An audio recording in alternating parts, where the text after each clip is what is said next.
आपके घरों में मंदिर है कि नहीं?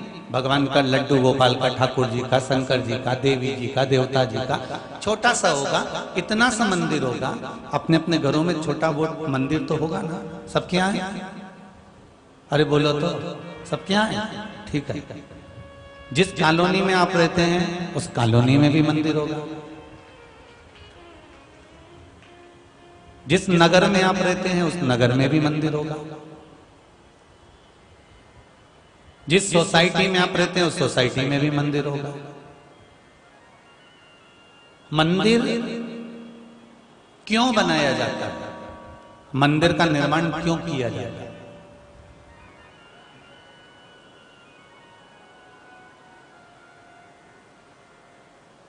मंदिर किस लिए बनाते हैं?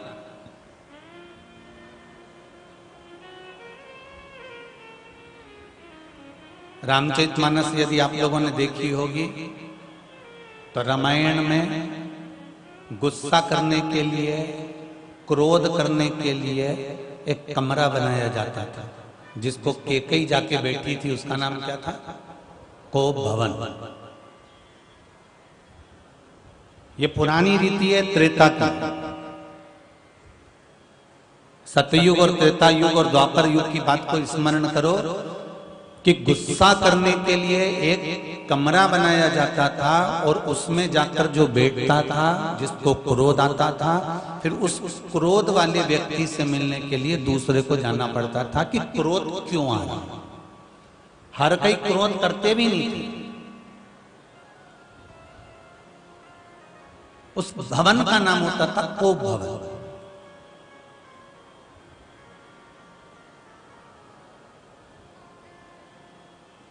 व्यक्ति उसमें जाकर क्रोध करता, गुस्सा करता, क्रोधी होता, तो उससे लोग मिलने के लिए जाते कि तुम्हें क्रोध आने का कारण क्या है, क्यों तुम्हें गुस्सा आ रहा है, क्या हो गया, ऐसा गुस्से का कारण क्या है, तुम हमको बताओ क्या हो गया। दशरथ जी ने जैसे केकई से पूछा था, ऐसे कोप भवन पहले बनाया जाता था। पहले गुस्सा होने के लिए एक कमरा बनाया जाता था, एक कक्ष का निर्माण होता था, फिर उससे जाकर पूछा जाता था। उसी तरह घर में ये विचार कर कर मंदिर का निर्माण करा गया कि कोप भवन के अंदर कोई बैठता है और गुस्सा करता है तो कोई जाकर उससे पूछता है कि तुझे क्या तकलीफ है, क्या कष्ट है। उसी तरह आज कली काल में कोई अपने घर में कोप भवन नहीं बनाता। बनाता है क्या? कोई नहीं बनाता। सब अपने घर में अगर बनाते हैं तो एक मंदिर बनाते हैं। क्यों? जैसे कोप भवन में कोई जाकर बैठ जाए तो गुस्सा करने वाले व्यक्ति से दूसरा व्यक्ति जाकर पूछता है कि क्रोध क्यों करते हो। उसी तरह आज के समय में कली काल में मंदिर का निर्माण करा जाता है घरों के अंदर कि आप वहां जाकर थोड़ी देर बैठेंगे, मन लगाएंगे तो आपसे परमात्मा आकर पूछेगा कि आपको तकलीफ क्या है, कष्ट क्या है, क्या दिक्कत है। कोप भवन में बैठे हुए व्यक्ति से किसी दूसरे ने जाकर पूछा कि तुम्हें तकलीफ क्या है। उसी तरह मंदिर में जाकर आप बैठ जाते हैं, भगवान की शरणागति में आप जाकर बैठ जाते हैं, भगवान के भजन में आप जाकर बैठ जाते हैं, मंत्र जाप में आप जाकर बैठ जाते हैं, स्मरण में आप जाकर बैठ जाते हैं, तो परमात्मा पूछता है कि आज इसे कौन सी जरूरत पड़ गई, क्या हो गया, ऐसा क्या तकलीफ हो गई, इसको क्या कष्ट हो गया, इसको जरा मैं जाकर पूछूं तो इसको दुख क्या है, इसको कष्ट क्या है।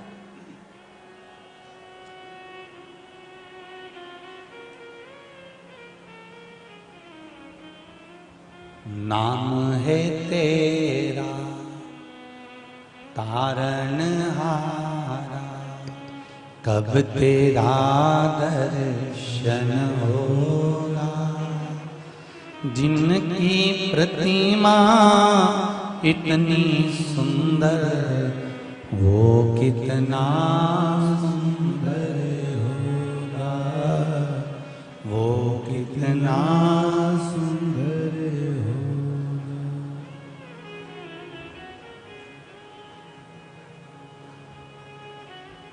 जरा विचार करिएगा, एक मन लगाकर, एक चित्त लगाकर, एक वृत्त लगाकर, एक ध्यान लगाकर थोड़ी देर शिव जी के पास बैठो।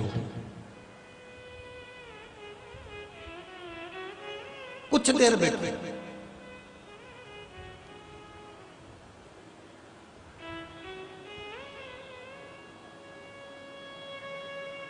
24 घंटे आपको परमात्मा के पास नहीं बैठना। और कहीं का महाराज आपसे कह देना कि तुम 24 घंटे भगवान के पास बैठो, तो महाराज जी से कह देना तुम कितने घंटे बैठे, पहले वो बताओ।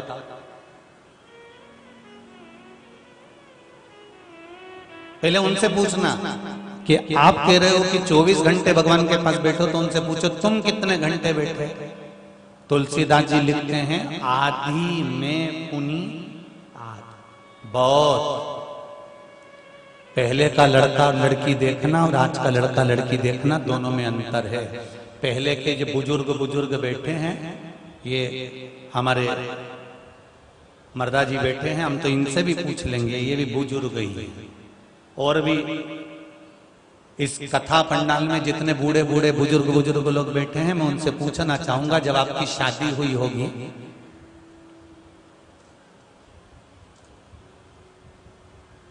तो लड़की क्या आपको होटल में मिलने आई होगी?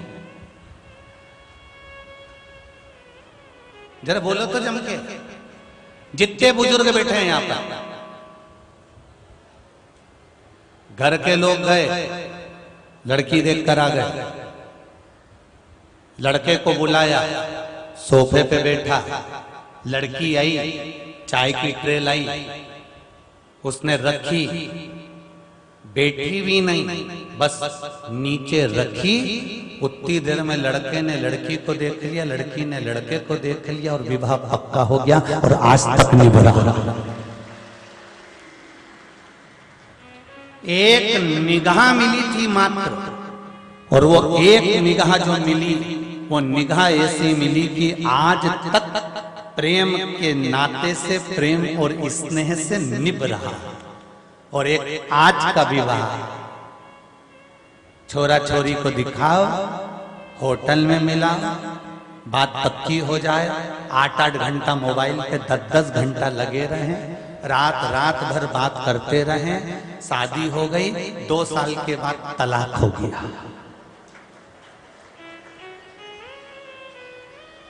एक ये बुजुर्ग बैठे हुए हैं, जितने जितने बूढ़े बूढ़े लोग बैठे हैं, इनका भी विवाह हुआ है। और एक आज के जमाने की बेटी और बेटों का भी विवाह हुआ है। इनका जो विवाह हुआ उसमें ना तो इन्होंने देखा था ना भाला था, केवल एक निगाह मिली थी और निगाह मिली और उतनी देर में लड़की अंदर चली गई, उतनी देर में विवाह पक्का हो गया। लड़का और लड़की का जो संबंध पुराने समय में हुआ वो आज तक निभ रहा है। और एक इतना देखा क्या करता है क्या नहीं करता, कितने भाई कितने बंधु, लड़का को कितने भाई हैं, 4 तो नहीं है, फिर मालूम पड़ा नहीं 2 ही हैं, तो 2 भी काय को 1 ही होता तो अच्छा रहता।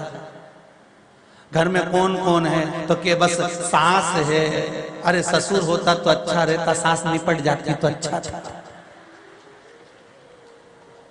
कितना देखा, इतना देखने के बाद भी देखा कि वो व्यापार करता है कि वो बिजनेस करता है कि वो सर्विस करता है, तो मालूम पड़ा बिजनेस वाला है। अरे बिजनेस वाले से क्या करना, लड़की को काम ही काम करना पड़ेगा, सर्विस क्लास लाई। अब सर्विस क्लास ढूंढा, मुंबई पूना में देखिया, शादी पक्की भी कर दी, खूब ठाट और बाट से करा, ढेर सारी संपदा भी दी। और मालूम पड़ा लड़की से जब जब बात करो तब तब उसकी आंख में आंसू आ जाए, माँ क्या देखा तूने, जिंदगी नाश कर दी। एक रत्ती का प्रेम नहीं है तेरी बेटी के प्रति माँ, एक रत्ती का प्रेम, संबंध टूट गए, तलाक हो गए। बस कोई तुमसे कहे कि तुम 24 घंटे भजन करो, तो उनको ये विवाह की कथा पूरी सुना देना कि पुरानी शादी में केवल एक बार देखा जाता था, उतनी देर में विवाह पक्का हो जाता था, जिंदगी भर चलता था। 24 घंटे जिसको मिलाया जुलाया, कपड़े साथ खरीदने गए, ज्वेलरी साथ खरीदने गए, एक जैसा कलर का सूट और लहंगा बनवाया, उसके बाद भी कपड़े की तो मैचिंग मिल गई पर दिल की मैचिंग नहीं मिल पाई। वो दिल की मैचिंग मिलना, कपड़े की मैचिंग से काम नहीं चलेगा, दिल की मैचिंग मिलना चाहिए। इसीलिए तुलसीदास जी ने कहा आदि में बुनियाद, केवल एक क्षण के लिए परमात्मा के पास जाओ और दिल से एक क्षण उसके नेत्रों से नेत्र मिला लो, दिल से दिल मिला लो। इसके बाद कोई जरूरत नहीं तुम्हें कहीं जाने की, बस हो गया भजन। इतने में तो काम चल गया। अब तुम 24 घंटे बैठे हो मंदिर के अंदर, माला पकड़ ली,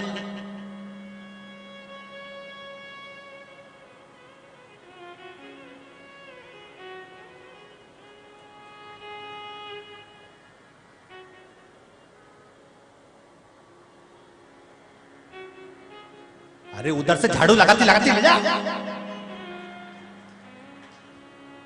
हाँ मैं पानी पड़ा, वहां भी पोछा लगा सकना इधर से। और सुन, वो डब्बा रखा वहां से उठा लेना। अब 24 घंटे का भजन देखिए ऐसी होगा, 24 घंटे। और एक क्षण का भजन कैसा होता है? एक क्षण का भजन, एक लोटा पानी भरा, शिव जी के मंदिर गए, डाला, स्पर्श करा, गले मिले और दिल से कह दिया कैसे हो शंभू, ध्यान रखना मेरा, और चल दिया। बस हो गया, हो गया। उसने आपको देख लिया और आपने उसको देख लिया। ये दिल की प्रीति है।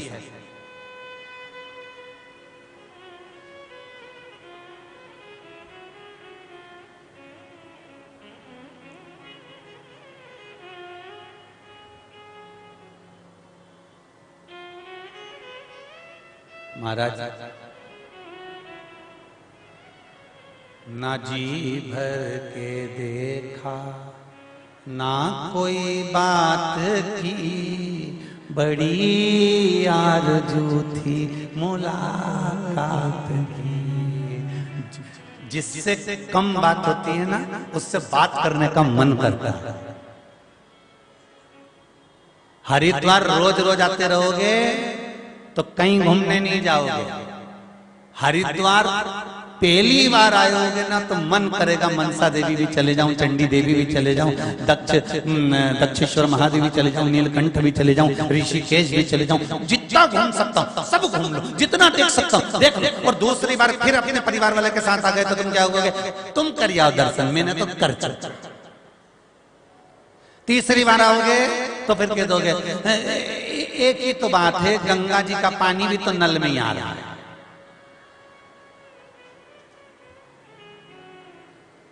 अच्छा तुम सोचते तो होगे महाराज कहां से लेके आता है कथा। चौथी बार आओगे ना तो फिर तुम कहोगे बहुत धूप पड़ रही है भैया, मैं तो शाम को निकलूंगा। और सुन, ड्राइवर लगा देता हूं, तू चली जा, तू हो जा, मेरे से बार बार मत कह, काम करूं कि जाऊं। तो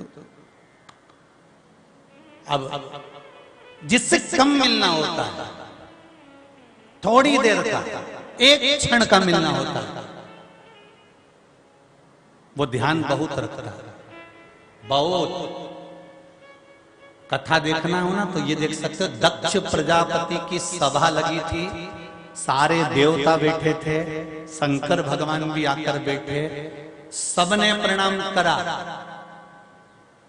शिव जी ने प्रणाम नहीं करा। दक्ष प्रजापति को ये दिख गया, जितने लोग प्रणाम कर रहे थे वो नहीं दिखे, जिसने प्रणाम नहीं करा वो दिख गया। बस ये फायदा है। कैसे भी दृष्टि तो पड़ना चाहिए ना।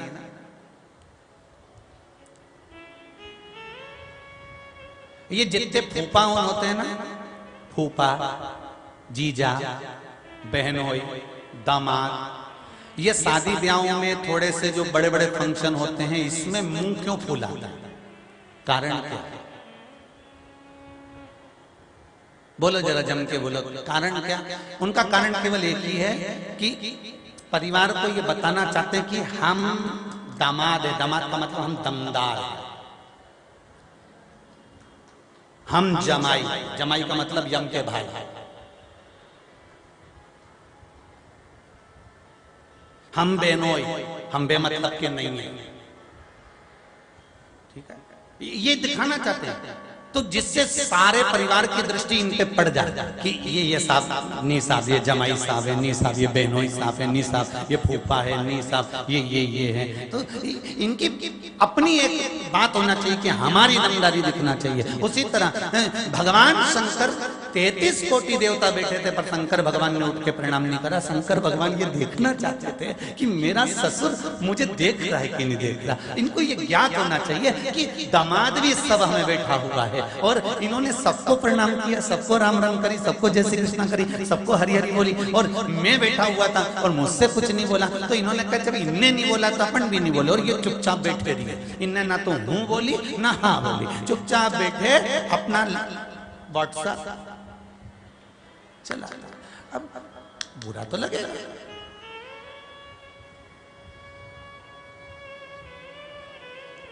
क्रोध आ गया। दक्ष प्रजापति अपने काम में लगे थे।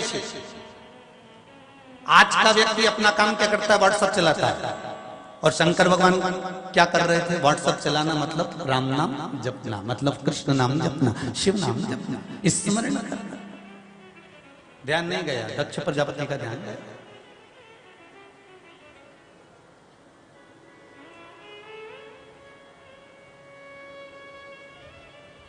क्रोध आ गया, श्राप दे दिया। शिव, मैं तुम्हें श्राप देता हूं कि तुम शमशान का निवास करोगे। शंकर भगवान खुश हो गए। मेरे ससुर ने बहुत जोरदार गिफ्ट दिया है, इनके बराबर संसार में कोई नहीं दे सकता। जितना अच्छा ससुर सोचता है उतना अच्छा कोई नहीं सोच सकता। शंकर भगवान ने जैसे ही भगवान शिव के ससुर दक्ष प्रजापति ने कहा तुम्हें श्राप देता हूं कि तुम शमशान का निवास करोगे, शिव उठ गए और उठ के डमरू बजाकर नाचने लगे। भगवान विष्णु ने पूछा आप क्यों नाच रहे हो? शंकर भगवान बोले मेरे ससुर जैसा दुनिया में किसी का ससुर नहीं होगा। मेरा कितना सोचा, मुझे प्लाट भी दिलाया मकान बनाने के लिए, तो ऐसी जगह दिलाया जहां कोई कब्जा ही नहीं करे।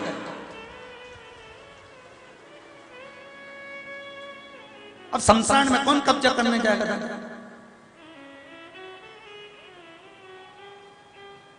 शंभो शरणे पड़ी मांगू घड़ी रे घड़ी, दुख काटो दया करी निदर्शन।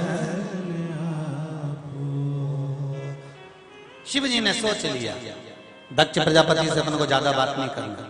दक्ष प्रजापति ने श्राप दे दिया। शंकर भगवान ने एक शब्द नहीं बोला, क्योंकि शिव जानते थे कि इनसे बोलकर करेंगे क्या।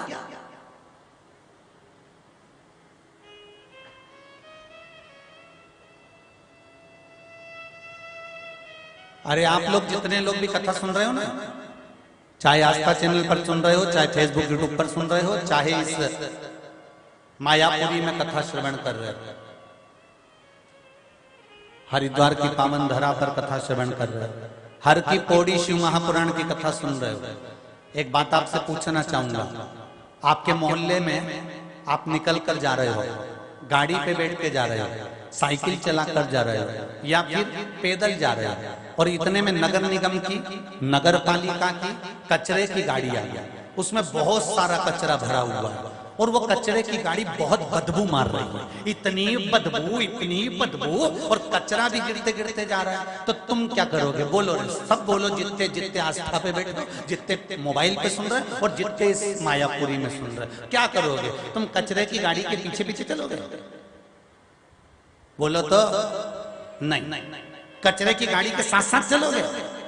नहीं।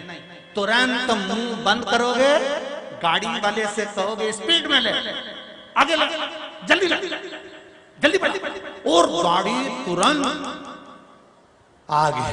अब तुमने कपड़ा भी हटाया, भगवान खूब बचाया, बड़ी भगवान की कृपा थी। कचरा भी गिर रहा था, बदबू भी मार रही थी, और कचरे की गाड़ी से बचकर तुम तुरंत आगे निकल जाओगे। उसी तरह शिव महापुराण की कथा कहती है, शंकर और दक्ष का चरित्र कहता है, जब दक्ष बोल रहे थे, श्राप दे रहे थे, तब शंकर एक शब्द नहीं बोले। शंकर भगवान को मालूम है कचरे की गाड़ी निकल कर जाए तो इससे दूर हट जाना चाहिए, नहीं तो बदबू में हालत अपनी भी खराब हो सकती है।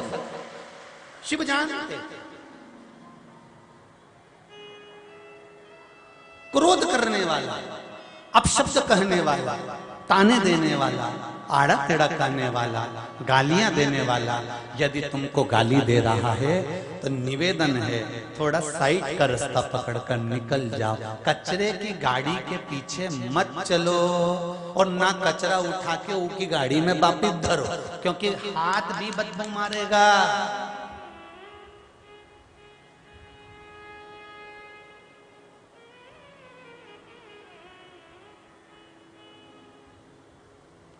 ये संसार कोयला को टुकड़ो, दाग लगे दामन में, नर तू मत पड़ रे उलझन। क्यों पड़ता? तू तो भगवत स्मरण कर बैठ कर, स्मरण भगवान की भक्ति का कर,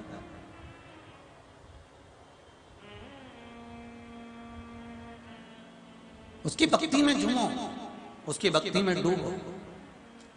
अपशब्द कहने वाले से कभी मुंह नहीं मिलाना, आड़ा टेढ़ा बोलने वाले के पास कभी नहीं जाना, थोड़ी सी दूरी बनाकर चलना, अपने हाथ में भी बदबू ना आने लगे उसका स्मरण करना, उसका स्मरण करना। बन सके कृष्ण नाम, राम नाम, शिव नाम, पंचाक्षर, षडाक्षर या श्री शिवाय नमस्तुभ्यम जपते।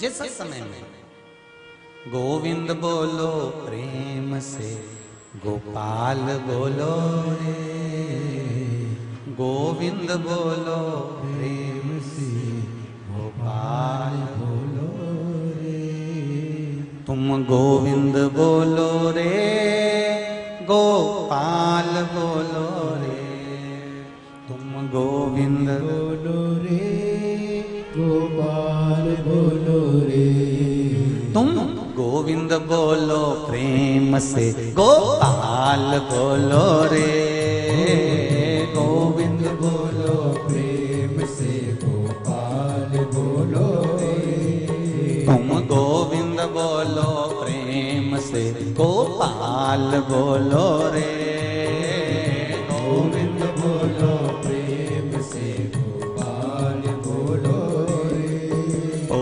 गोविंद बोलो रे, गोपाल बोलो रे, गोविंद बोलो रे, बोलो बोलो, गोपाल बोलो रे, गोविंद बोलो रे, गोपाल बोलो रे, तुम गोविंद बोलो रे, गोपाल बोलो रे, हाँ गोविंद बोलो प्रेम से, गोपाल बोलो रे, गोविंद बोलो प्रेम से, गोपाल बोलो रे, तुम गोविंद बोलो प्रेम से, गोपाल बोलो रे, गोविंद बोलो प्रेम से, गोपाल बोलो रे।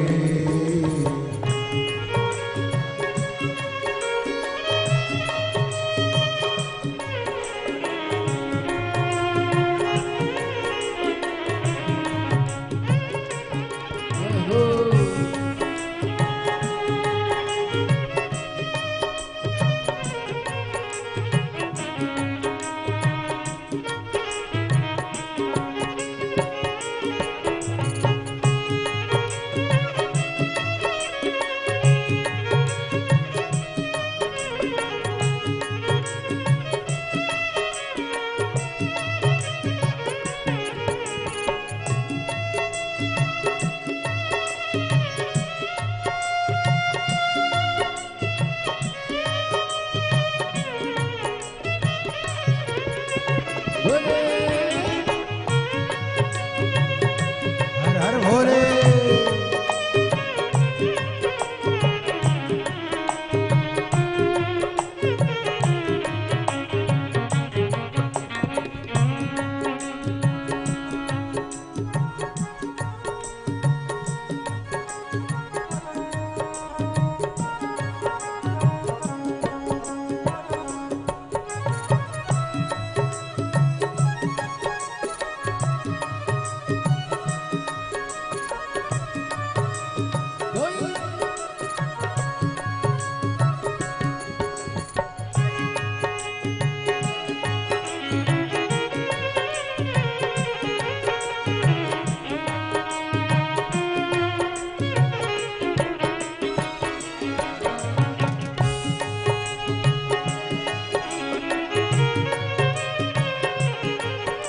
ओ गोविंद बोलो प्रेम से, गोपाल बोलो रे। गोविंद बोलो प्रेम से, गोपाल बोलो रे। श्वास आवे रे, श्वास जावे रे, श्वास आवे रे, श्वास जावे रे। श्वास आवे रे, श्वास जावे रे, श्वास आवे रे, श्वास जावे रे। श्वास जावे प्रेम से, गोपाल बोलो रे। श्वास जावे प्रेम से, गोपाल बोलो रे। गोविंद बोलो प्रेम से, गोपाल बोलो रे। गोविंद बोलो प्रेम से, गोपाल बोलो रे। तुम गोविंद बोलो रे, गोपाल बोलो रे। गोविंद बोलो रे, गोपाल बोलो रे। तुम गोविंद बोलो रे, गोपाल बोलो रे। गोविंद बोलो रे, गोपाल बोलो रे। तुम गोविंद बोलो प्रेम से, गोपाल बोलो रे। गोविंद बोलो प्रेम से, गोपाल बोलो रे। तुम गोविंद बोलो प्रेम से, गोपाल बोलो रे। तुम गोविंद बोलो प्रेम से, गोपाल बोलो रे। तुम गोविंद बोलो प्रेम से, गोपाल बोलो रे। तुम गोविंद बोलो प्रेम से, गोपाल बोलो रे। तुम गोविंद बोलो प्रेम से, गोपाल बोलो रे। गोविंद बोलो प्रेम से, गोपाल बोलो रे। तुम गोविंद बोलो प्रेम से, गोपाल बोलो रे। गोविंद बोलो प्रेम से, गोपाल बोलो रे। हार हार महादेव। भगवान शिव का नाम स्मरण करो। जब चित्त वृत्ति में भगवान समा जाएगा, जिस दिन तुमने दिल से भगवान शिव से कहना चालू कर दिया, शिव उसको स्वीकार कर लिया।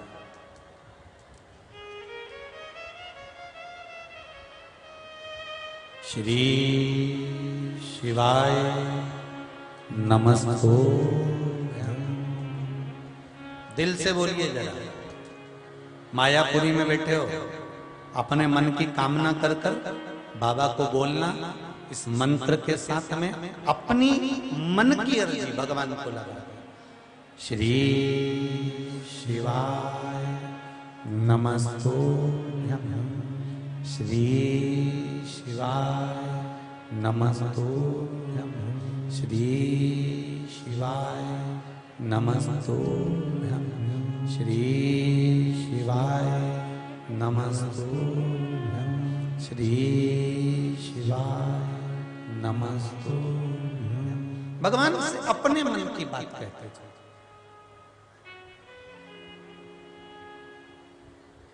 एक क्षण का मिलना, एक पल का भगवान के मंदिर जाना, अर्थात अपनी बात भगवान से कह देना।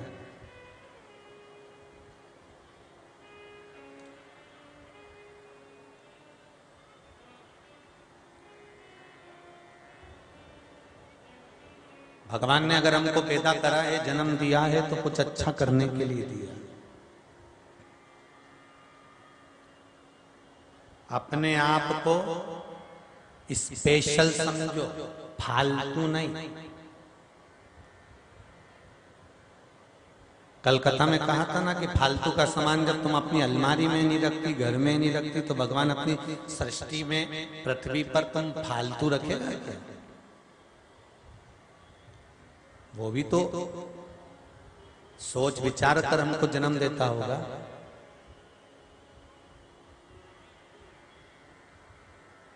कोई भी जन्मा इस मृत्यु लोक में, वो फालतू नहीं जन्मा, उसका कारण है कुछ जन्म लेने का।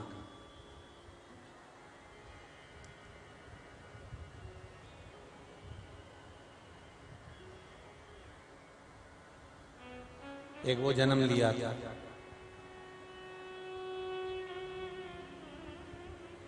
एक बार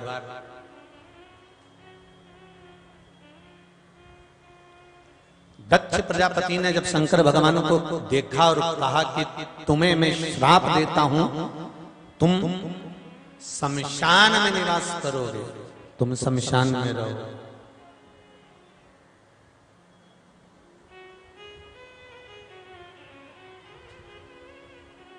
अब शिवजी प्रसन्न हुए। पहले के लोगों को एक बात बहुत ध्यान में रखना, आप लोग भी ध्यान में रखिएगा। पहले के लोग मकान बनाते थे तो उस मकान में जिस तारीख को मकान की नींव खोदते थे, उस तारीख को, सन को, महीने को मकान के आगे लिखवा देते थे। बोलो बोलो, किसी किसी के मकान पे देखा आप लोगों ने? किन देखा? क्यों? ये 1999 में बना, ये 18 में बना, ये 17 में बना, ये 2021 में बना, ये 20 में बना, ये 22 में बना। पढ़ा है कहीं पे? नहीं पढ़ा। अरे बोलो तो जम के पढ़ा है ना। मकान को सीमेंट से लिखवाते थे। जब सीमेंट के आगे डिजाइन बनवाते थे तो आगे का जो एलिवेशन बनवाते थे उसमें उसको लिखवा देते थे कि ये इतनी तारीख को ये बना है, इतनी तारीख को ये बन गया, उसमें लिख दिया जाता था।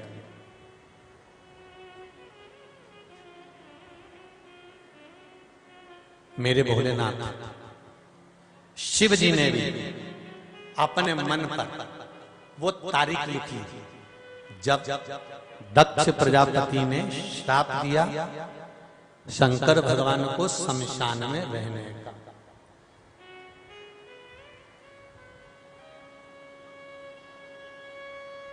निश्चित हो गए। बहुत ध्यान दीजिएगा जरा इस कथा का।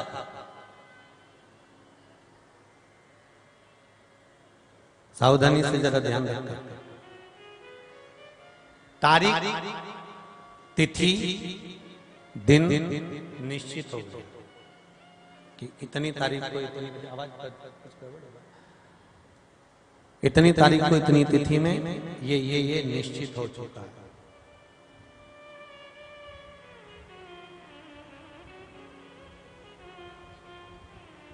आपके यहां पर 5 किलो का रसगुल्ले का डब्बा कब आया था? आइसक्रीम कप फैमिली पैक कितनी तारीख को आया था? आपको याद है? जम के तो बोलो नहीं।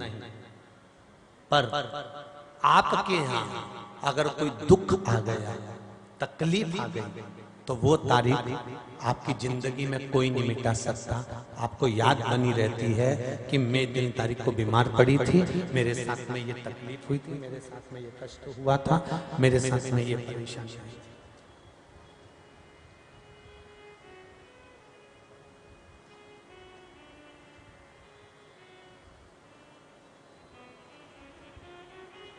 शिव जी ने वो तारीख लिख ली। ये उसी में कहा एक महाराज जी चतुर्मास करने पधारे और महाराज जी चतुर्मास करने आए तो प्रवचन दे रहे थे। प्रवचन देते देते उनको 4 महीने हो गए थे। 4 महीने होने के बाद वो जाने लगे। उनको गांव के लोग स्टेशन छोड़ने के लिए गए।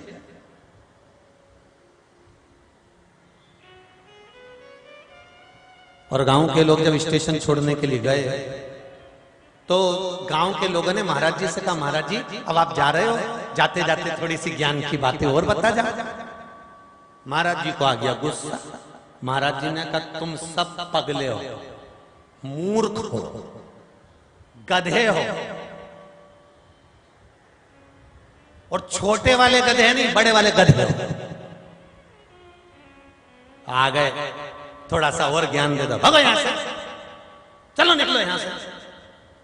और महाराज जी ने जो शब्द कहना चालू करा और सारे गांव के लोगों ने उनको ट्रेन में बिठाया। महाराज जी चले गए। 20 साल के बाद, 25 साल के बाद, 30 साल के बाद महाराज जी फिर चतुर्मास करने आए और गांव के लोग उनसे मिलने के लिए गए। और मिलने के लिए गए तो गांव के लोगों ने कहा, गुरुजी पहचाने, गुरुजी बोले बिल्कुल पहचाने। कुछ याद है आपको? गुरुजी बोले हमको सब याद है, तुमको कुछ याद है कि नहीं है बताओ। गुरुजी याद करो, चतुर्मास करने आए थे। गुरुजी बोले बिल्कुल पूरा याद है।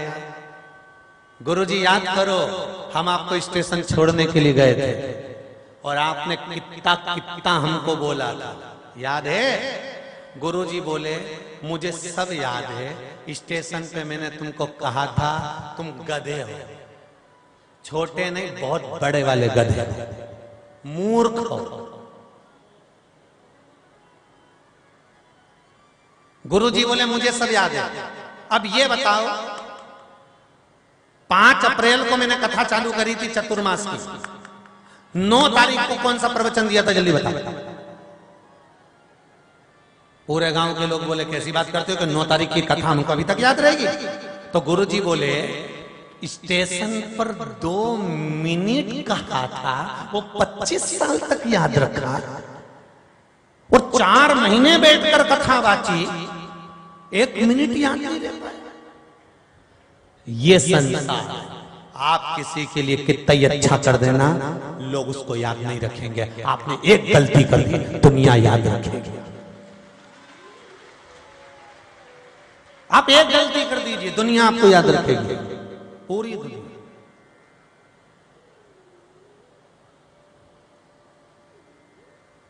अच्छा करने वाले का कोई इसमें, अरे अगर तुमने किसी को 5-10 हजार 50 हजार दे भी दी ना, तो बाद में लोग कहेंगे हाँ इतना तो आ रहा है, 5-10 हजार लुटा दिए तो कौन सा गलत कर दिया। और ये तो अपने परिवार वाले, कुटुंब वाले, खाया तो अपने परिवार वालों ने। अब बोलने वाले ऐसा बोलेंगे, जब और देते रहे देते रहे देते रहे देते रहे और एक बार नहीं दिया, फिर देखो, बताओ जरा विचार करो।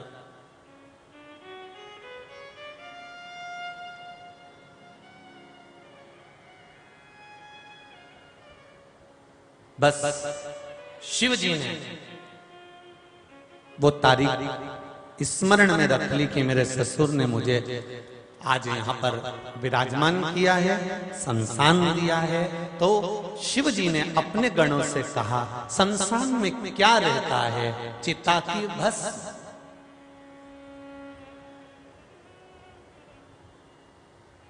शमशान में क्या चिता की भस्म। शिव जी ने कहा एक काम करता हूं,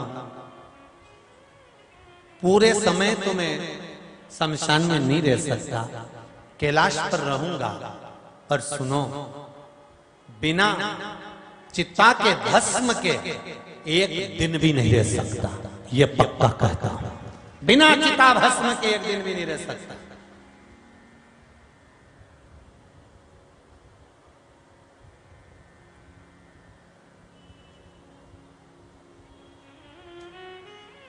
दो थे इस मृत्यु लोक में, संसार पर 2 असुर, एक भस्मासुर और एक वक्रासुर।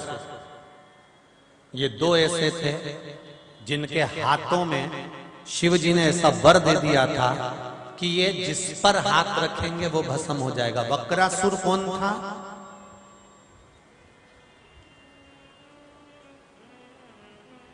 दुर्योधन के मामा का लड़का, नाम याद है? कौन सा मामा? दुर्योधन के मामा का लड़का। क्या नाम था दुर्योधन के मामा का? है शकुनी। बहुत अच्छे से याद है तुम लोगों को।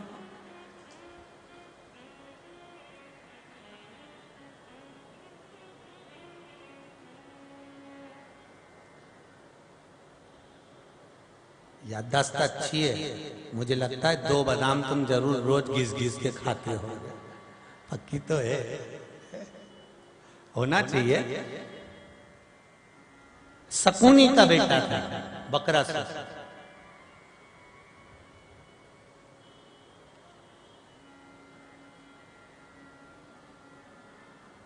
और दूसरा भस्मासुर। दोनों में अंतर क्या है? एक शकुनी का बेटा है और एक शंकर भगवान के शरीर से प्रकट हुआ।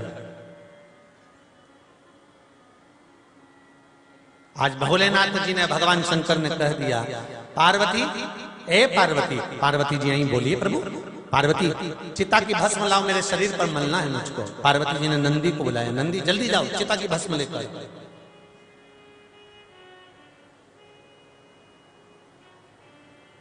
नंदी गए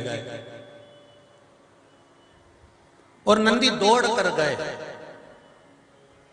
नंदी को आने में समय लग गया तो पार्वती जी ने पूछा, क्यों रे नंदी, तू तो इतना लेट आ रहा है, इतनी देर में आ रहा है, तूने तो इतना समय लगा दिया भस्म लाने में। तो इतने में नंदी बोले, कोई मरे जले तब तो लाओ। अब चिता की भस्म कोई साधारण है, जब कोई मरेगा जलेगा तब तो भस्म आएगी। गरुड़ पुराण में एक बात बड़ी सुंदर लिखी है, जरा स्मरण रहे आपके और हमारे। ब्रह्म वैवर्त पुराण में भी बड़ी सुंदर बात लिखी।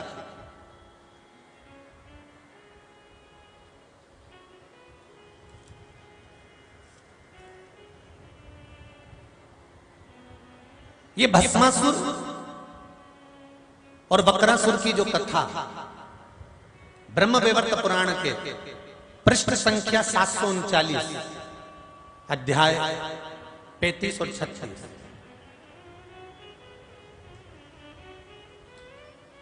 अगर किसी के मन में आए कि गुरु जी कहां से बोल रहे हैं तो आप पढ़ सकते हो, स्मरण कर सकते हो।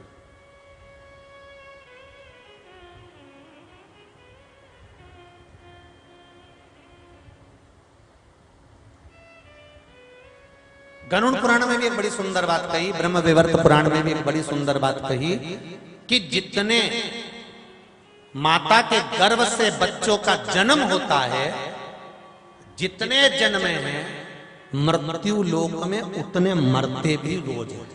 ध्यान दीजिएगा, जन्म और मरण का जो लेवल है, जो पलड़ा है, ये बराबर रखा जाता है। ये नहीं कि जन्म ही जन्म लिए और कोई मरा ही नहीं। हाँ, जन्म और मृत्यु का लेवल जब घटने और बढ़ने लगता है, जब देखा कि माता के गर्भ से जुड़वा बच्चों ने जन्म लेना ज्यादा चालू कर दिया, या माता के गर्भ से बच्चों की उत्पत्ति, बच्चों का जन्म ज्यादा होने लगा, तो भगवान देखते हैं कि अब मृत्यु का लेवल थोड़ा सा घट रहा है, तो भगवान बीच में कहीं ना कहीं ऐसा कर देते हैं कि मृत्यु का लेवल बढ़ा देते हैं। जैसे उत्तराखंड में 16 में त्रासदी हो गई थी, उत्तराखंड में एक बार त्रासदी हुई ना, तो लेवल मृत्यु का बराबर कर दिया। अभी भी भगवान ने देखा कि मरने वाले कम है, तो उन्होंने कहा कोरोना को भेज दो, लेवल बराबर कर दो।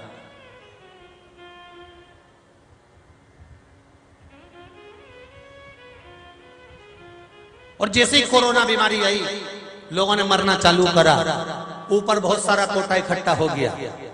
तो इतने में यमराज धर्मराज बोले, महाराज जी बहुत सारे इकट्ठे हो गए, अब लेवल बंद करो। तो भगवान ने कहा ठीक है, तीसरी लहर पे थोड़ा सा कम कर देंगे, चौथी तक आएगी, तब तक तो पूरा रोक देंगे, चिंता मत करो। तो लेवल बराबर करके रखा।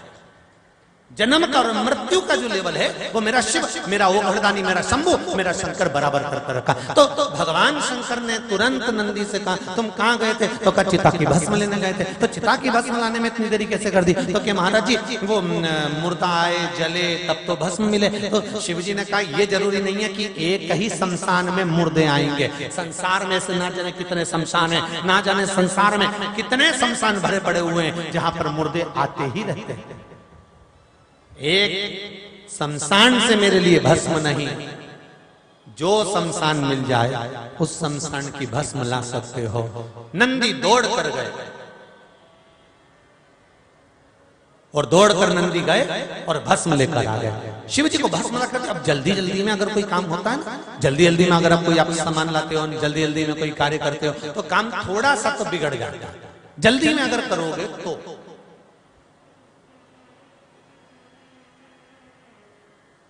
और नंदी गए, भस्म लाए, शिव जी को दी, शंकर जी ने शरीर पर लगाई। लगाते लगाते शंकर भगवान के शरीर पर जैसे ही शिव जी हाथ को मल रहे थे, मलते से ही मेरे भोले बाबा के शरीर पर जब राख मल रहे थे, चिता भस्म मल रहे थे, तो उस मुर्दे की हड्डी शिव के हाथ से घिसा।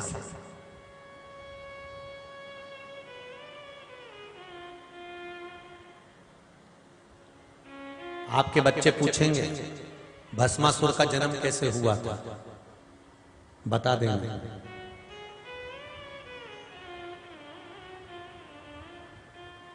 बृकरासुर कैसे पैदा हुआ था, कंस का जन्म कैसे हुआ, रावण कैसे पैदा हुआ, हिरण्यकशिपु कैसे जन्म ले लिया, हिरण्याक्ष कैसे जन्म ले लिया, इनके जन्म का भी हमको ज्ञान होना चाहिए। शिव जी ने चिता की भस्म को मला, मेरे शंकर ने जैसे ही चिता की भस्म को मला, मलते हड्डी भगवान शंकर के शरीर से रगड़ गई। शिव जी ने वो देखा, आखिर इसमें हाथ में क्या आ गया, क्योंकि अभी तक मेरे देव अधिदेव महादेव के पास में जो चिता की भस्म आती थी, वो भस्म माता पार्वती जी हमेशा छान कर उसको साफ कर देती थी, पर आज थोड़ा जल्दी थी इसलिए नंदी ने सीधे ले जाकर देती है। वो चुभ गई, चुभी। शिव जी ने देखा क्या है, तो मालूम पड़ा ये तो हड्डी भस्म है, मतलब एक हड्डी का टुकड़ा है वो जल चुका है, हड्डी का टुकड़ा जल चुका है, वो भस्मित हो चुका है, वो जल चुका है, भस्म बन चुका है। शिव जी ने उस हड्डी के टुकड़े को उठाकर नीचे जमीन पर फेंक दिया। फेंकते समय भगवान शिव के नाम से निकल गया, शिव के नाम से निकल गया हार।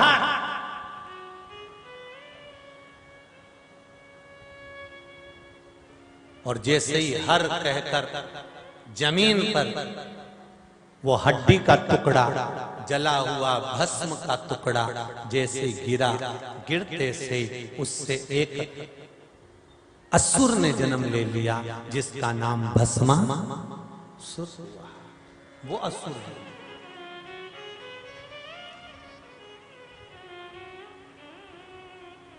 प्रगटा जन्म लिया, सामने आया, हाथ जोड़कर भगवान शंकर जी से कहा, प्रभु आपने मुझे प्रकट किया है, क्या करना है मुझको बताइए।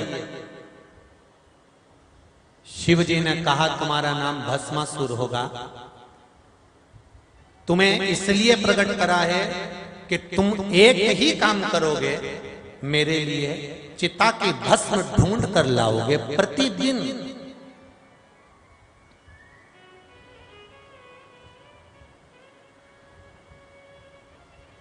प्रतिदिन जो शिवजी पे एक लोटा पानी चढ़ाता है, प्रतिदिन श्री शिवाय नमस्तुभ्यम या पंचाक्षर मंत्र नमः शिवाय या षडाक्षर मंत्र ओम नमः शिवाय, प्रतिदिन जो शिव के मंदिर के सामने से निकल कर जाता है, शंकर जी के मंदिर में एक लोटा पानी चढ़ाता है या एक बेलपत्र शिव जी को समर्पित करता है या कुछ भी ना चढ़ाकर शंकर के शिवलिंग का स्पर्श करता है, शिवलिंग का भी स्पर्श नहीं कर सकता तो शंकर के मंदिर के सामने से निकल जाता है, जो शंकर के मंदिर के सामने भी शीश नवाकर निकल जाए वो भी नहीं करा तो भगवान शंकर के मंदिर का जो शिखर दर्शन कर लेता है, प्रतिदिन का अगर कोई नियम एक धारण कर लेता है, तो यहाँ भस्मासुर की कथा कर रही है कि मेरा शंकर एक ना एक दिन उसे वर प्रदान कर ही देता है, जो नियम लेता है।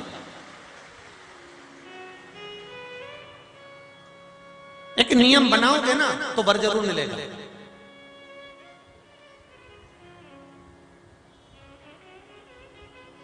एक गुरुजी ने अपने चेले से कहा, सुन बैसाख का महीना चालू हो गया, कोई नियम तो ले ले। उसने कहा, गुरुजी नियम मेरे से नहीं दिया जाता, मेरे से ना तो भूखा रिया जाए ना उपास करा जाए, मैं कोई नियम नहीं लेना चाहता। कोई तो नियम ले ले। तो उसने कहा, एक नियम ले लेता हूं। क्या? मेरे पास में एक कुमार रहता है, मटके बनाता है, उस कुमार का घर मेरे घर के पास में है, उससे मैं रोज मिलता हूँ। एक काम करता हूँ, जब तक मैं उसका मुंह नहीं देखूंगा तब तक मैं रोटी नहीं खाऊंगा, बस इतना नियम तो ठीक है। गुरुजी ने कहा, बहुत अच्छी बात है। अब इसको मालूम था कि कुमार रोज रोज इसी के साथ में रोज चलता फिरता, इसी के साथ जाता आता, सुबह से इसको मिल जाता। इसने नियम ले लिया कि कुमार का मुंह देखेगा तब ये भोजन करेगा। 20 दिन निकल गए, 21वां दिन कुमार चले गया मट्टी खोदने, इसको मिला नहीं। अब ये भूख से बिलख रहा, भगवान कहां चले गया वो भगवान। 25 बार छत पे चढ़ गया, देखिए आया पर कुमार नहीं मिला। इसके घर पहुंच गया, कुमार के पत्नी से पूछा कहाँ है, तो के मिट्टी खोदने गया। कहाँ पे, तो के नदी पे। ये नदी पे पहुंचा, जैसे ही नदी पर पहुंचा उसका मुंह देखने के लिए कुमार मिट्टी खोद रहा था, और खोदते खोदते कुमार को उस मिट्टी में से एक सोने का घड़ा निकल गया। सोने का घड़ा निकला, इतने में ये बस कुमार को देखा और देखते से बोला देख लिया देख लिया देख लिया, और देख के तुरंत भाग गया और रोटी खाने बैठ गया। कुमार को लगा कि मेरा सोने का जो अंडा निकला इसने देख लिया, अगर इसको हिस्सा नहीं दूंगा तो ये जाके पुलिस में कह देगा। एक काम करता हूँ कि इसको आधा हिस्सा देता हूँ। और कुमार सोने का हंडा लेकर इसके घर पहुंच गया, और जाते से कही भाई भैया हाथ जोड़ता हूँ, आधा तू रख ले आधा मुझे दे दे। उसने कहा क्या, तो कि ये सोना का हंडा मिला था, तूने चिल्ला के कहा था ना देख लिया देख लिया देख लिया, तूने कहा था ना देख लिया। इतने में वो सामने वाला बोला सही कहता हूं, मेरे गुरुजी ने मुझे नियम दिलाया था कि कोई भी एक नियम ले ले भगवान तेरा भंडार वैसे ही भर देगा, तो नियम तो ले। मैंने नियम लिया था कुमार का मुंह देखने के लिए, तो सोने का हंडा मिल गया। भले मैंने उसका मुख देखा पर आधा माल तो मिल गया। उसी तरह हम कुछ नियम ले कि हम शिव जी को 1 लोटा पानी रोज चढ़ाएंगे, एक चावल का दाना रोज चढ़ाएंगे, या एक फूल रोज चढ़ाएंगे, या एक फूल की पत्ती रोज चढ़ाएंगे, या शिव जी के मंदिर में जाऊंगी तो शंकर जी को स्पर्श करूंगी, या शंकर जी के मंदिर में दिया जरूर लगाऊंगी, या मैं बेलपत्री के पेड़ के नीचे दिया जरूर लगाऊंगी, या पानी जरूर डालूंगी। कोई एक नियम हम अपनी जिंदगी में ले। जब आप नियम लोगे तो पूरा करने वाला भी मेरा देव अधिदेव महादेव होगा। एक नियम लेकर ले तो एक नियम।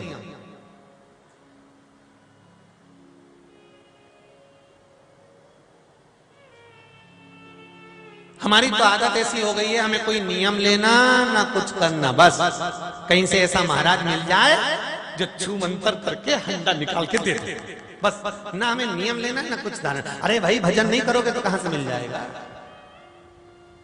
कर्म करो फल जरूर मिलेगा। और देखो इन पत्रों में कहा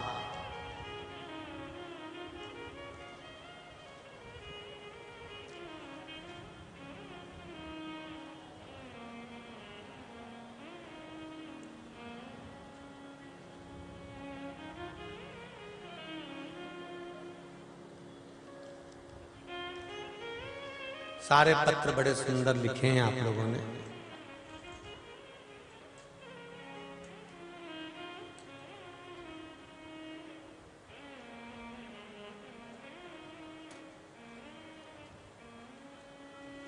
कमलजीत सैनी हरिद्वार उत्तराखंड से हैं। कहीं बैठे हो तो हाथ उठाइएगा, हाथ दोनों हिलाइएगा। कहाँ है? अच्छा इधर है क्या? दोनों हाथ हिला दीजिएगा, ठीक है। इधर सोफे पर दोनों हाथ हिला दो एक बार। हर हर महादेव। कमलजीत सैनी हरिद्वार उत्तराखंड से हैं। गुरुदेव आपकी कथा 2021 लॉकडाउन से सुन रहे हैं। मेरा बेटा 2009 में बीमार हुआ, उसको स्किन रोग हो गया। डॉक्टरों का इलाज सब कुछ करा लिया, ऐसा कोई डॉक्टर नहीं बचा। दिल्ली क्या सारी दुनिया के डॉक्टर दिखा लिए पर स्किन रोग ठीक नहीं हुआ। हम चारों तरफ से हार चुके थे। जिसने जो बताया सब कुछ कर लिया था पर कुछ नहीं हुआ।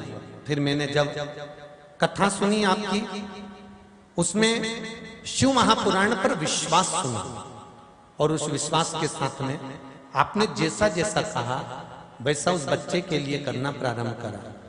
एक फूलों वाला उपाय, सावन का 1 महीने 1 लोटा जल का चढ़ाना उपाय, और पशुपतिनाथ का व्रत करना प्रारंभ करा। देवाधिदेव महादेव की क्या कृपा रही गुरुदेव कि जैसे ही करना चालू करा 2021 से आपकी कथा सुन रही हूं और उपाय करना प्रारंभ करा। आज मेरा बेटा 90% ठीक हो गया, उसको दवाई की जरूरत भी नहीं है। 90%। बैठिए मां, हर हर महा, ये शिव कृपा।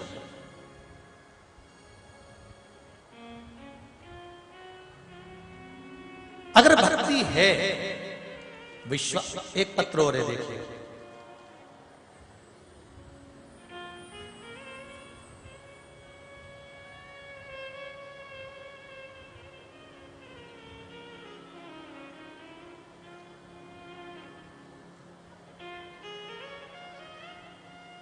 दीपाली शर्मा हिमाचल प्रदेश से आई हैं। कहीं बैठी हो तो हाथ हिला सकती हैं। दीपाली शर्मा,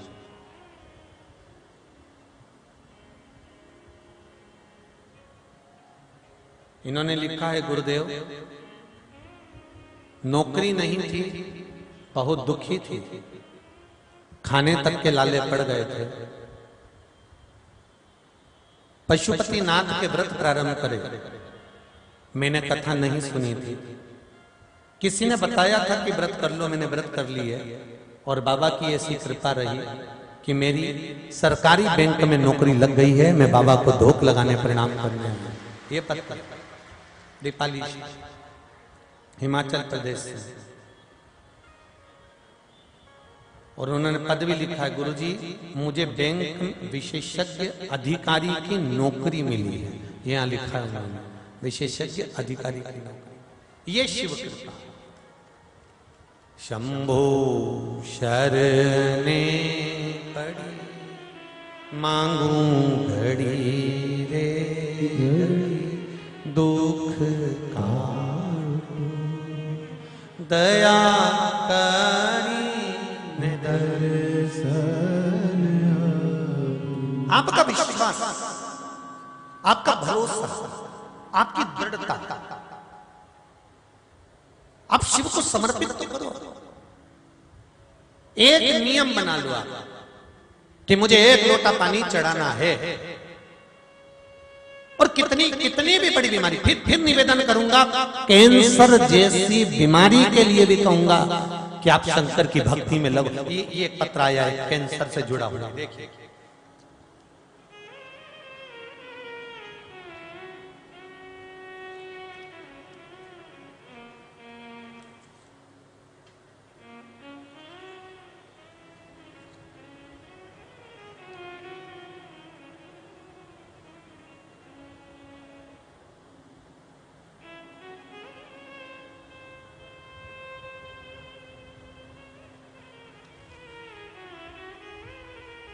मेरा नाम शिमला देवी है, बनवारी नगर, सिहानी, चुंगी, गाजियाबाद से कथा सुनने में आई हूं।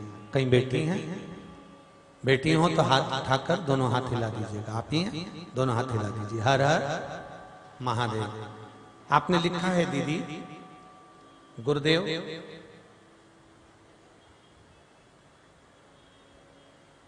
पशुपति नाथ की कृपा,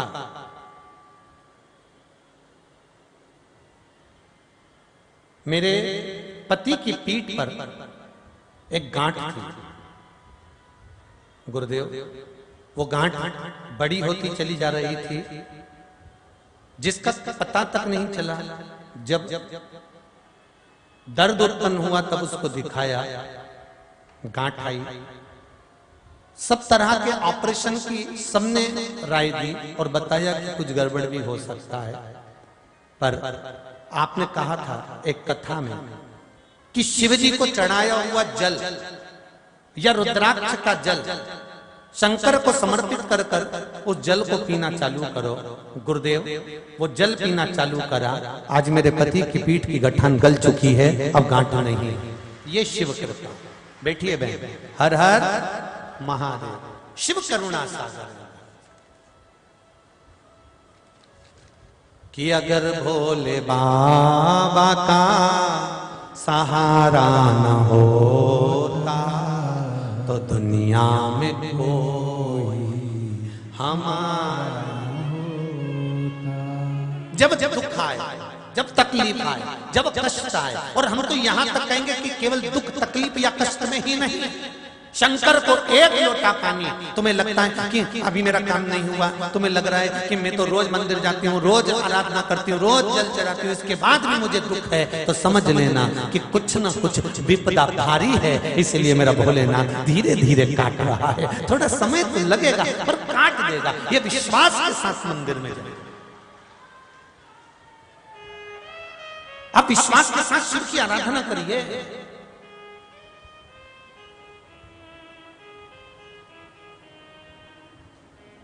आप विश्वास के साथ शंकर भगवान को एक लोटा जल चढ़ाना प्रारंभ करिए।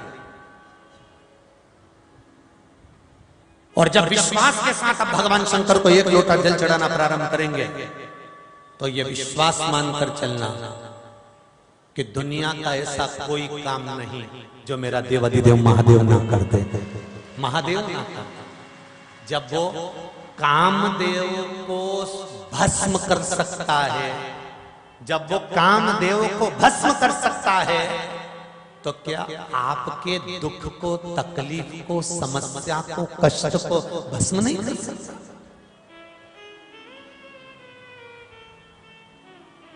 क्यों ना कर? जब वो काम के विहीन पूरी मृत्यु लोग को कर सकता है, तो क्या रोग के विहीन ये शरीर नहीं कर सकता? आप दिल से कहो, वो दिल से सुनेगा। शंकर भगवान ने भस्मासुर को प्रकट करा और भस्मासुर से कहा, सुन, तेरा एक काम है, चिता की भस्म ला कर देने का। भस्मासुर गया चिता की भस्म लेने के लिए, ढूंढता रहा, भस्म लाता रहा, देता रहा। कभी भस्म मिलती थी, कभी नहीं मिलती थी। चिता की भस्म जब शंकर भगवान को नहीं मिलती, एक दिन भस्मासुर के मन में आ गया। और भस्मासुर असुर प्रवृत्ति सब भरी हुई थी उसके अंदर, क्योंकि अस्थि से, हड्डी से उत्पन्न हुआ है।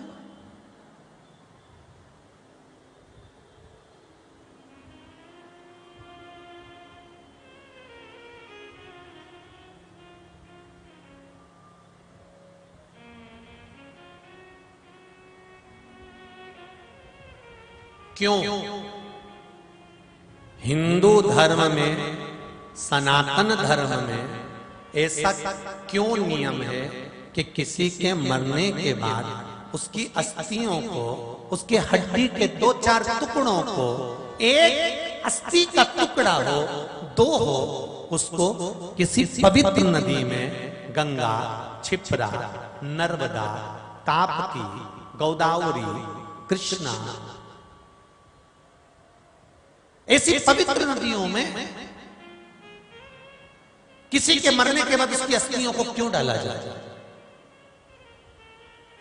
भाई एक कारण तो यह है कि देवी भागवत में लिखा है कि गंगा जी ने वर मांगा था भगवान शंकर से कि मुझे वर दीजिए, किसी के प्राण छूटने के बाद अस्थियां जब मेरे जल में आए तो जितने समय तक गंगा के जल में मरे हुए व्यक्ति की हड्डियां पड़ी रहेगी, उतने दिन तक उस जीवात्मा को वैकुंठ में पड़ा रहना पड़ेगा। ये वर दे दीजिए। तो या तो दुनिया के लोग कहते होंगे कि वो अस्थि इसलिए लोग गंगा जी में ले जाके डालते हैं कि गंगा जी में जितने दिन तक अस्थि पड़ी रहती है, उतने दिन तक वो जीवात्मा भगवान के वैकुंठ में पड़ी रहती है, भगवान के धाम में पड़ी रहती है। पर ये बात तो देवी भागवत की है। पर ब्रह्मवृत्ता पुराण के अंतर्गत, नर्मदा पुराण के अंतर्गत, शिव महापुराण के अंतर्गत, गरुड़ पुराण के अंतर्गत, पद्म पुराण के अंतर्गत, अग्नि पुराण के अंतर्गत जब पवित्र नदियों का वर्णन आता है और उसमें हड्डी के टुकड़े को, अस्थियों को विसर्जन का जब वर्णन आता है, तो उसका मतलब क्या है, उसको समझे तो सही। शिव महापुराण की कथा कहती है, जब किसी के प्राण छूटते हैं, यम उसकी जीवात्मा को स्पर्श कर कर, गरुड़ पुराण में लिखा है, जीवात्मा को लेकर जाते हैं। जब यम जीवात्मा को लेकर जाते हैं तो ये शरीर का स्पर्श यम को हो जाता है, यम को हो जाता है, तो यम इस शरीर को भूतों को दे देते हैं। इस शरीर को भूत, भूत किसको कहा गया? भूत का मतलब ये नहीं होता कि कोई सामने दिख गया ना, काला काला दिख गया ना, उसको भूत कहा गया। भूत का मतलब ये नहीं होता। भूत का मतलब ये होता है कि ये संसार में रहने वाला जो मनुष्य है, जो मानव है, ये जितने जो संसार में रह रहे हैं, ये क्या भूत से कम है?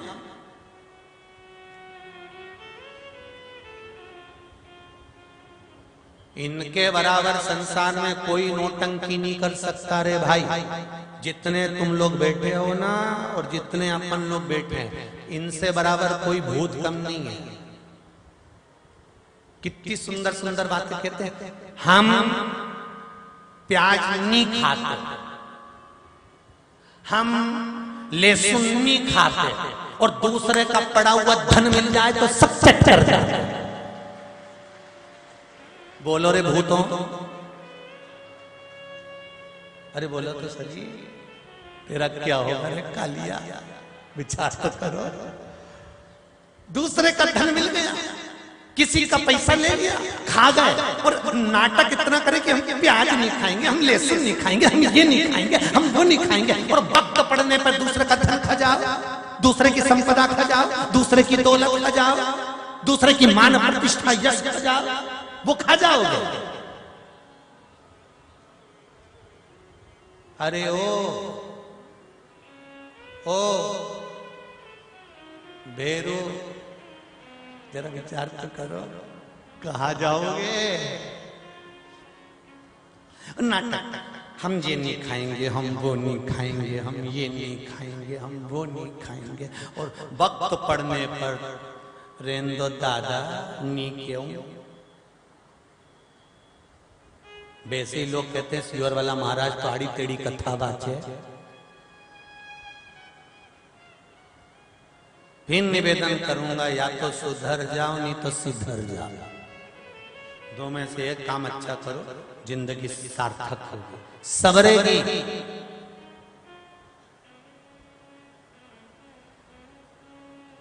एक अस्थि का टुकड़ा संसार वालों को दे दिया, कहा ये अस्थि क्यों दी गई, ये हड्डियां क्यों बीन कर लाते हो, क्यों गंगा जी के जल में देते हो, क्यों पवित्र नदी के जल में देते हो, क्यों नर्मदा में, क्यों छिपरा में, क्यों आदि सरयू में, क्यों गोदावरी में, क्यों कृष्णा में, क्यों मंदाकिनी में, क्यों क्यों विसर्जन करते हो, उसका कारण क्या है, पवित्र नदी में क्यों भेजा जाता है। तो कहा इस अस्थि जब तक घर के अंदर रहती है, जीवात्मा के जाने के बाद हड्डी का टुकड़ा जब तक अस्थि उस भूमंडल पर रहती है, तब तक उस अस्थि के बल पर वो जीव आत्मा का चित्त वृत्ति जिस घर से अर्थी उठ कर गई है, वो जीवात्मा की वृत्ति उस घर तक रहती है। जब अस्थि को ले जाकर किसी पवित्र नदी में डाल दिया जाता है, तो पवित्र नदी के जल में संतों के पूजन पाठ का तप रहता है।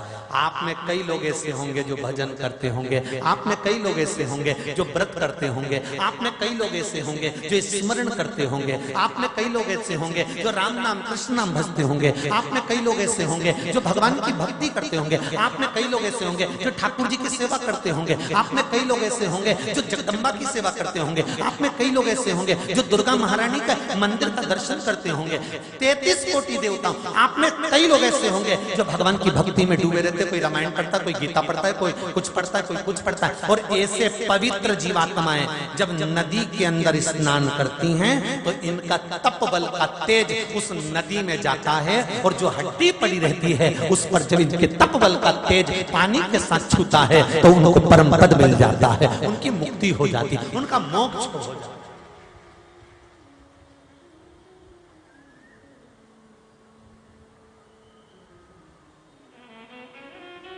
मानो तो मैं गंगा ना मानो तो आप जो मानेंगे वो अनुकूल है, जो माने।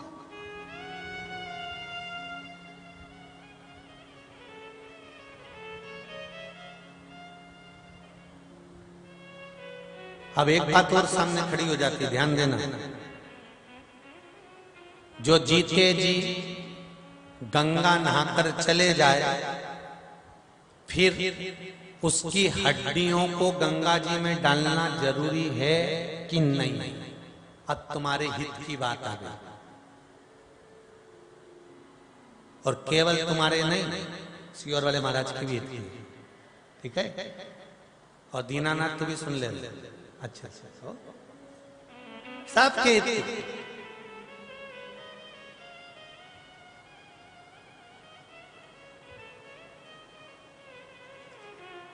कि अगर कोई जीते जी जिंदा जी गंगा का स्नान करिया, फिर इतनी दूर उसके बच्चे उसकी हड्डियों को उसकी अस्थियों को नी लाए, तो गंगा उस जीव को तार देगी। शिव महापुराण की कथा कहती है, माता पिता जिंदा हैं, बच्चे अगर उनके जीते जी खूब सेवा कर लें तो मरने के बाद तुम किसी को भोजन नहीं भी कराओगे तो भी गंगा तार देगी। स्मरण करिएगा, जिस घर में मां बाप की इज्जत नहीं होती, उस घर में देखना कभी बरकत नहीं होती। जहां माता पिता का सम्मान होगा वहां आनंद होगा, जहां माता पिता का आदर होगा वहां बरकत होगी। जहां जब तक जिंदा हो तुम्हारा शरीर चल रहा है, फिर वही वाली बात आ गई कि तुम्हारा शरीर चले और तुम्हारे घर में चले, तब तक सब अच्छा काम करो। 50 बार गंगा नहाने आ जाओ, शरीर चले गंगा नहाओ, शरीर चले गंगा जाओ, शरीर चले तीर्थ जाओ, और तुम्हारे घर में चले तब तक दान कर लो, पुण्य कर लो, सत्कर्म कर लो, कथा करवा लो, भागवत करा लो, स्मरण कर लो। तुम्हारी जब तक चले तब तक करा लो, और इसके बाद जब दूसरों की चलना चालू हो जाएगी तो जी दो रोटी खाना भी मुश्किल हो जाएगा। इसलिए तुम्हारी जब तक घर में चले और तुम्हारा शरीर चले तब तक सारे अच्छे काम करो। जीते जी गंगा नहा लो, बाद में अस्थियों को ले जाकर हरिद्वार भेजने की भी जरूरत नहीं है। जीते जी नहा लोगे। जीते जी नहाने का मतलब है अपना एड्रेस गंगा मैया को देकर आ गए कि मैं दिल्ली से आई हूँ नहाने के लिए। गंगा जी को मालूम है कि 15 नंबर मकान में ये वाली बिल्डिंग में इस फ्लैट में रहती है और ये नहाने के लिए आई है। अब गंगा जी की ड्यूटी है कि तेरे प्राण छूटेंगे तो तू भले गंगा मत जा, तेरी हड्डियां भले ना जा, पर गंगा तेरे पास पहुंच जाएगी और तुझे तार देगी। जीते जी जाएगी।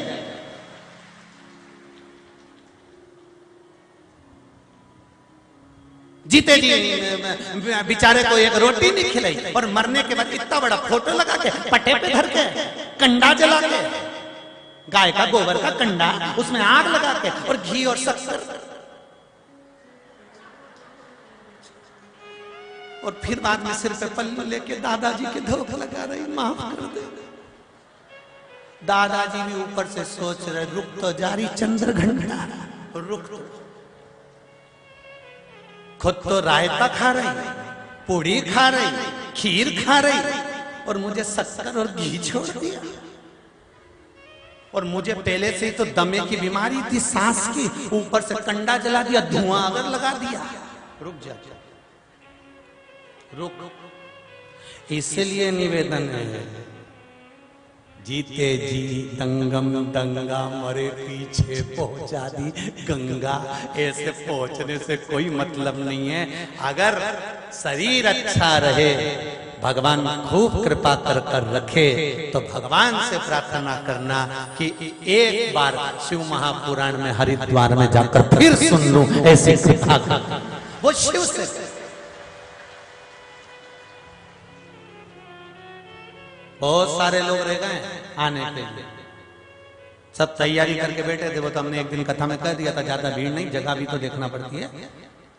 जैसे आप लोग बाहर से आए वैसे यजमान परिवार भी बाहर से आया, हैदराबाद से आकर कथा करा रहा है। कहां से व्यवस्था करे वो, कितनी व्यवस्था करे वो तो कभी योग लग गया तो बिठले सेवा समिति।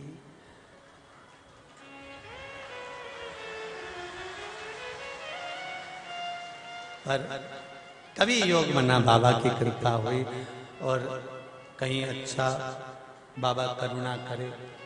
कल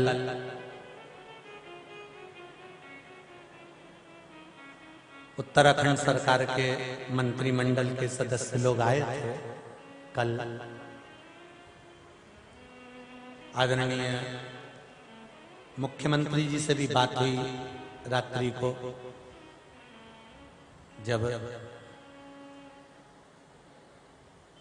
प्रदेश अध्यक्ष पधारे, तब उन्होंने आदरणीय मुख्यमंत्री जी से बात कराई उत्तराखंड के, तो उन्होंने यही कहा कि गुरुदेव कथा तो सुनते रहते हैं पर कृपा अभी और बाकी है।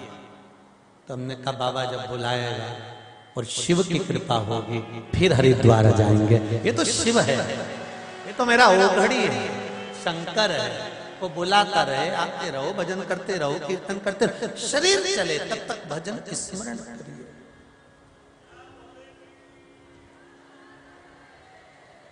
ये बैठे से भोले वाले हो, यही शिव कृपा।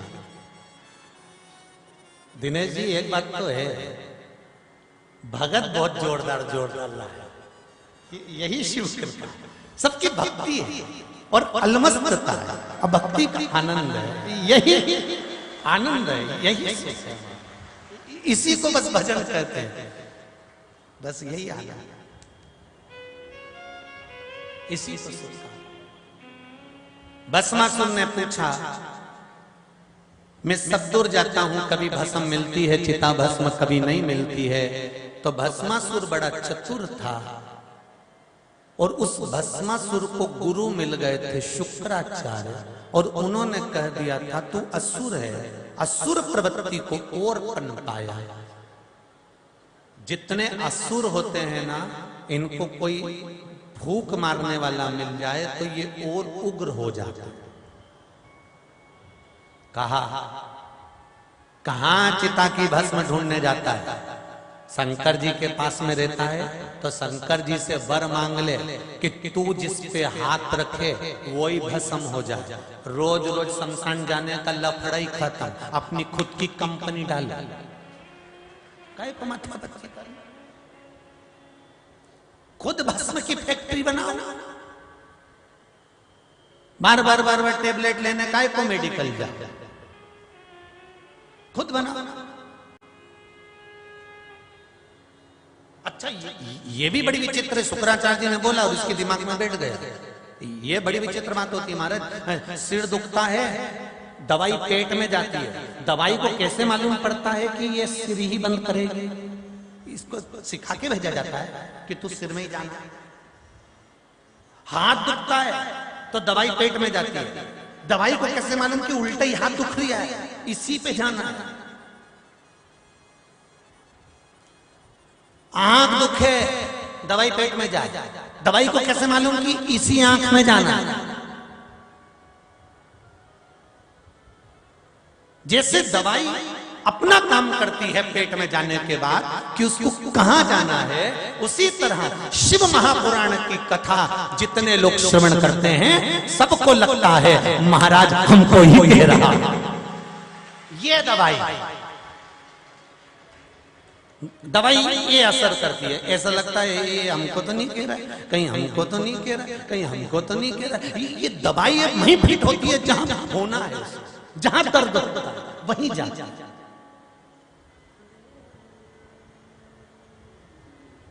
भस्मासुर ने सोचा हाँ ये बात बिल्कुल सही है, अपनी कंपनी का निर्माण करो, अपनी कंपनी तैयार करो, और अपनी कंपनी तैयार करना है। भस्मासुर जैसी चतुरता लेकर आओ रे भाई।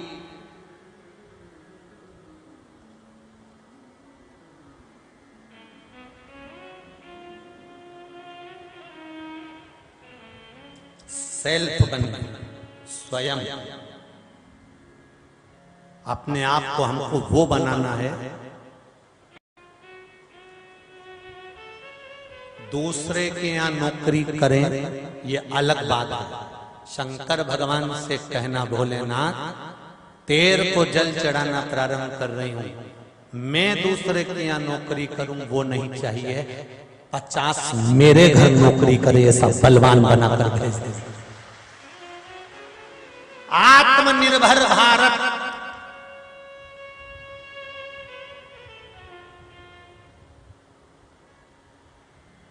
सही है गलत है? यही नाम दिया है ना। अमृत महोत्सव चल रहा है भारत की भूमि पर स्वतंत्रता का, और आत्मनिर्भर भारत, स्वयं को, सेल्फ, अपने आप को हमें उतना बलवान बनाना है कि अपनी खुद की कंपनी चले। ये भस्मासुर से सीखना है। अपना खुद का काम स्वयं का इतना बलवान बनाओ कि हम दूसरे के यहाँ नौकरी करने जाएं तो दूसरा हमारे यहाँ नौकरी करे। इतनी बलवंता, इतनी प्रबलता होना चाहिए, और ये कोई दूसरा नहीं कर सकता, शंकर ही कर सकता है। शिव के सिवा कोई नहीं कर सकता। शिव के सिवा कोई दूसरा नहीं करेगा।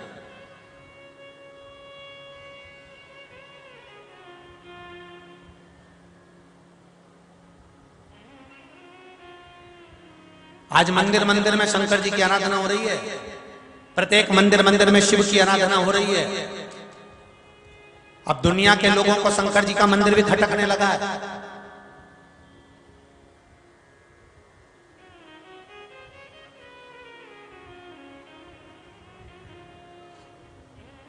अब दुनिया के लोगों को शिव जी का मंदिर भी खटकने लगा है।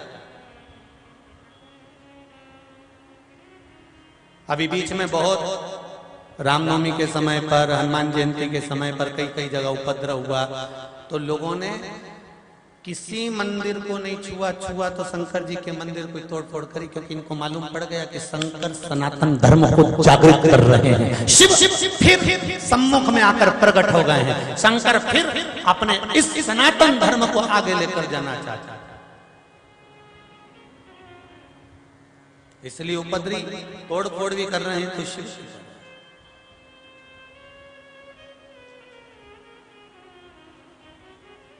शिव भक्ति को, शिव भक्ति से दूर नहीं, आत्मनिर्भर भारत की ओर चलना है हमको। ये भस्मासुर की कथा कर रही है। कह दिया शुक्राचार्य जी ने खुद, ये कहां ढूंढने जाते हो कि वहां चिता भस्म मिलेगी, वहां चिता भस्म मिलेगी, वहां चिता भस्म मिलेगी, वहां चिता भस्म मिलेगी।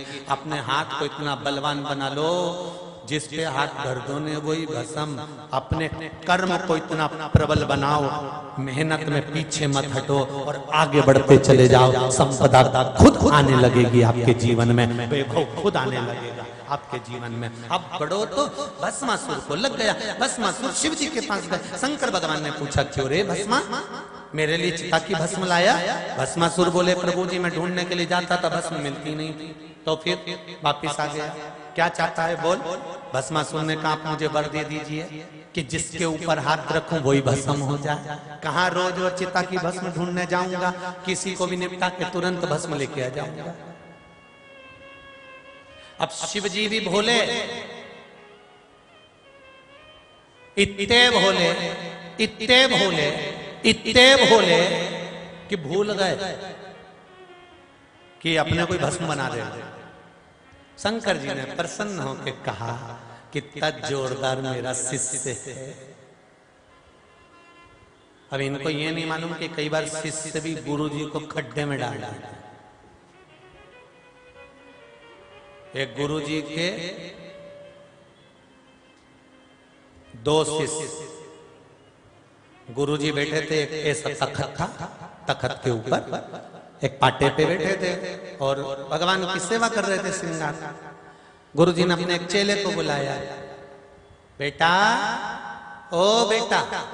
और चेला इतना आलसी, हाँ गुरु जी। बेटा सुनो, थोड़ी सी तुलसी ले आओ ना बगीचे में से जाकर, शालिग्राम जी को चढ़ाना है। तो बोला, गुरु जी तुलसी कैसी होती है? तुलसी के पत्ते इतने बड़े होते हैं क्या? तुलसी का पेड़ कितना बड़ा होता है? उसमें कितने फल लगते हैं? गुरुजी ने सोचा ये तो मूर्ख है। गुरुजी ने दूसरे चेले को बुलाया, वो और ज्यादा आलसी।